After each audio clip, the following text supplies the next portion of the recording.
الحمد لله وكفى وسلام على عباده الذين اصطفى أما بعد أعوذ بالله من الشيطان الرجيم بسم الله الرحمن الرحيم إن تنصروا الله ينصركم ويثبت أقدامكم صدق الله العظيم সম্মানিত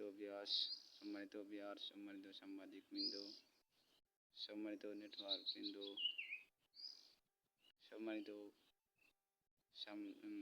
ভিউয়ার্স, আজকে আপনাদের সামনে ভিডিওর মধ্যে আসা এবং কথা বলা মহান রব্বুল আলামিন আমাকে তৌফিক দান করেছেন। এজন্য মহান রব্বুল আলামিনের দরবারে অসংখ্য অগণিত শুকরিয়া, আলহামদুলিল্লাহ।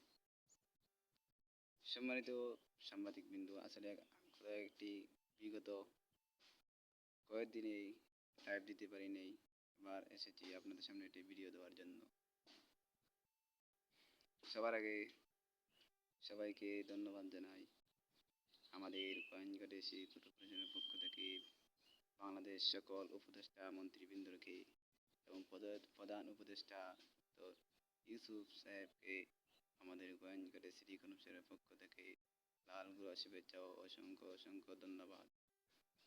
এবং ধন্যবাদ জানাই বাংলাদেশ সেনাবাহিনী বৃন্দ, সকল সরকারি কর্মকর্তা বৃন্দ, আপনাদের সবাইকে আন্তরিক মুবারকবাদ ও বান্ডাল অভিনন্দন।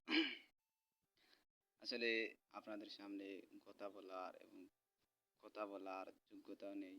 আমি এক নাদান এক বান্দা।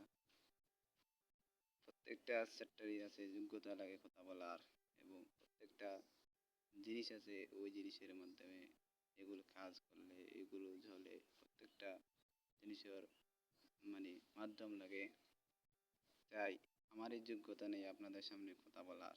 আমি এখন নানা, যদি মহান রব্বুল আলামিন আমাকে তৌফিক দান করেন তাহলে 2-4টি কথা বলি আমি আমার আজকে ভিডিও সমাপ্ত করবো ইনশাআল্লাহ। তাওফিকুল্লাহ বিল্লাহ আলাইহি তাওয়াক্কালতু ওয়া ইলাইহি। সম্মানিত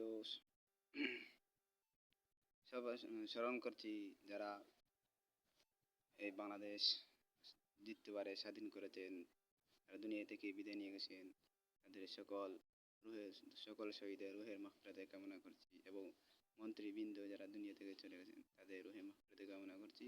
এবং যারা আলিম উলামা বাংলাদেশ থেকে চলে গেছেন, যেমন আহমদ শফি রহমতুল্লাহ আলাইহি, জুনায়েদ আহমদ বাবুনওয়ালী রহমতুল্লাহ আলাইহি সহ সকল আলিম উলামা একরামের রুহের মাগফিরাত কামনা করছি। আসলে আজকে বক্তব্য দেওয়ার উদ্দেশ্য কিছু না, 2-4টি কথা বলি আমি আমার বক্তব্য সমাপ্ত করব। প্রথম অধিবেশনটা হচ্ছে আমাদের শিক্ষা মন্ত্রণালয়, ধর্ম মন্ত্রণালয়। আমার ধর্ম উপদেষ্টা মন্ত্রী বর্তমানে শেখুল হাদিস, কয়েকটি মাদ্রাসা শেখুল হাদিস, মুহাদ্দিস এবং বড় নিয়ন্ত্রক বাংলাদেশের ধর্ম মন্ত্রণালয়। ছাত্ররা আন্দোলন করেছেন একটি উদ্দেশ্য নিয়ে, সেটি হচ্ছে চাকরি নিয়ে। আমাদের চাকরি যেহেতু ছাত্ররা পায় না, ওই সুযোগে আন্দোলন করে বাংলাদেশ আবার স্বাধীন করেছেন, ভালো কথা, আলহামদুলিল্লাহ। স্বাধীনভাবে সবাই চলাফেরা করতে পারে এবং অনেক গরিবরা ছেলেমেয়েরা লেখাপড়া করে কিন্তু চাকরি পায় নাই। অত্যন্ত দুঃখের কথা। আমি একজন গরিবের ছেলে, আমার টাকা পয়সা নাই, আমি অভাব। যেহেতু মহান রব্বুল আলামিন নির্বাচিত করেছেন আপনাদের সামনে কথা বলার, সেই ছাত্র বৈষম্য আন্দোলনে যারা নিহত হয়েছেন এবং লক্ষ্য তারা ছিল চাকরি পাওয়ার জন্য, সেই চাকরির লক্ষ্যে উদ্দেশ্যে তারা বাংলাদেশ বিজয়ী হয়েছেন, সফল কাম হয়েছে। আমার ধর্ম মন্ত্রণালয়কে একটি আবেদন করব, যেহেতু উপদেষ্টা মন্ত্রী সাহেব ওনার লিস্ট নিয়ে তাদের চাকরি দিতেছে। আমাদের কওমি মাদ্রাসার ছাত্ররা অনেক গরিব লোকের ছাত্ররা আছেন, লেখাপড়া করে কিন্তু মাস্টার দেওয়ার পরে কোনো কাজে লাগে নাই, অনেক বেকার ঘোরাফেরা করে। কোথায় কওমি মাদ্রাসায় লেখাপড়া সুযোগ পায় নাই, মসজিদও পায় নাই। ওনার কাছে একটি আবেদন করব, আমাদের কওমি মাদ্রাসা ছাত্ররা যেন সকল ফ্যাক্টরিতে চাকরি পায়। এটি আমার প্রত্যাশা, মাননীয় ধর্ম মন্ত্রণালয়কে। এটি আমাদের এই উদ্দেশ্য। আমাদের কওমি মাদ্রাসার বেফাক এবং হাইয়াতুল উলিয়া লিল জামি এই বোর্ড এই বোর্ডের সাথে আরেকটি বোর্ড নিবন্ধন করা হলো, যেটা আগে নিবন্ধন করা হয় নাই। ওনারা বড় মানুষ, আমি ওনাদের কাছ থেকে আপনাদের কাছে ওই বোর্ডের সাথে আরেকটি বোর্ড নিবন্ধন করার জন্য 2025 সালে আল্লামা বাইয়ুমপুরী রহমতুল্লাহ আলাইহিস এর স্মৃত পূর্ব সিলেট দ্বারা তালিম বাংলাদেশ এ বোর্ড হাইয়াত উলুল আলিম জামিয়া বোর্ডের সাথে সংযুক্ত করার জন্য আপনার কাছে আমার বিনীতভাবে অনুরোধ রইল মাননীয় ধর্ম মন্ত্রণালয়ের কাছে। এটাই আমার লাইভের উদ্দেশ্য এবং লক্ষ্য। এবং আপনাদের সামনে যেটুকুলো কথা বলা এবং সহযোগিতা করা, আমি লাইভের মাধ্যমে কথা বলবো। আমি একজন তলেবে এলিম, বর্তমান ইসকাত জামাতে আগামী বছর যদি মা রব্বুল আলামিনের তৌফিক দেন তাহলে মাস্টার্স তাওরে হাদিস। এরপরে 2026 সালে আমার লক্ষ্য এবং উদ্দেশ্য ছিল আমাদের গোয়াইনঘাটে সিটি কর্পোরেশন হয় নাই। বর্তমানে কোন জায়গাতে হবে অনেক গবেষক জানে সিটি হচ্ছে, মানে সিটি হয়েছে না। সিটি 2026-এ আমার লক্ষ্য এবং উদ্দেশ্য গোয়াইনঘাটে সিটি কর্পোরেশন করা, গরিব মানুষের পাশে থাকা, দিনই খেদমত করা। এটাই রাজনীতি বিষয়। যদি মানুষের পাশে থাকা যায়, মানুষ আমাদের এলাকার হাওর অঞ্চল, মানুষ অনেক যাতায়াত করতে কষ্ট হয়, রাস্তাঘাট নাই। এই রাস্তাঘাটের লক্ষ্যে উদ্দেশ্যে আমাদের সিটি করা, এটাই লক্ষ্য উদ্দেশ্য। আমি আপনাদের সামনে যথাযথভাবে সহযোগিতা করবো লাইভের মাধ্যমে, ভিডিওর মাধ্যমে, সোশ্যাল মিডিয়ার মাধ্যমে। আপনাদের কাছে বিনীতভাবে আহ্বান করব যেন আমাদের সিটি কর্পোরেশনটা হয়ে যায়।